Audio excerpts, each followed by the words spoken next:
quitté la grande ville avant le lever du jour.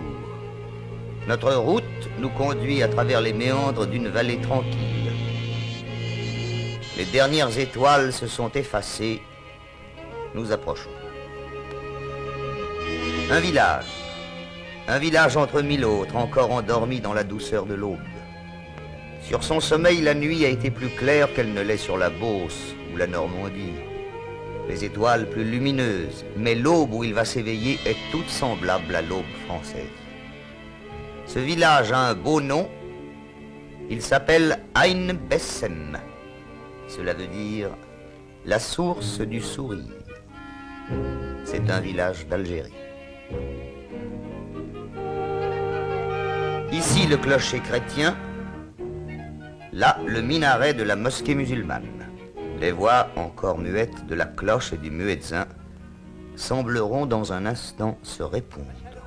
Les deux sentinelles de pierre ne veillent pas face à face, mais côte à côte. À quelques pas du musulman qui se prosterne, un chrétien s'agenouille.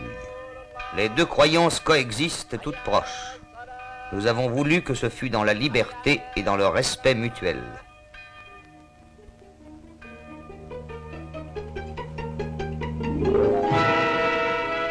Il y a 2000 ans, quand cette terre était ramène, des chevaux pareils à ceux-ci quittaient déjà l'écurie à la même heure du matin pour le travail ou pour le pâturage.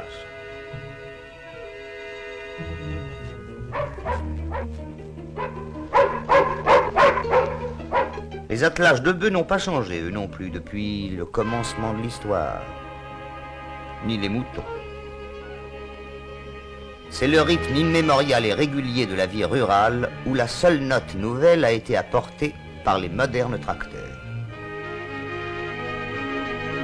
Les enfants goûtent ensemble une dernière minute de liberté au seuil de la même école, les fils des musulmans et les fils des Français de souche.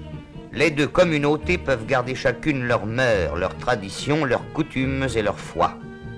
Elles mêlent ici leurs fils, elles apprennent à parler la même langue, les mêmes connaissances leur sont dispensées, et leurs regards sont invités à se fixer dans la même direction. Ces enfants découvrent ensemble le monde d'aujourd'hui, ils feront ensemble celui de demain. Les métiers musulmans ont gardé la couleur pittoresque de l'artisanat médiéval.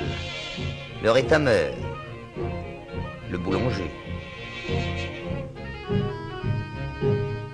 le tailleur,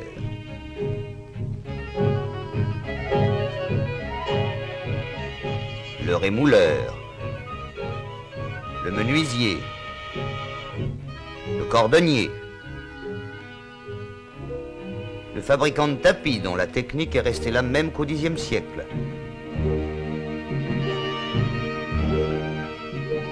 le maréchal Ferrand. Mais dans les grandes villes de la côte, la vie industrielle a déjà occidentalisé la foule musulmane.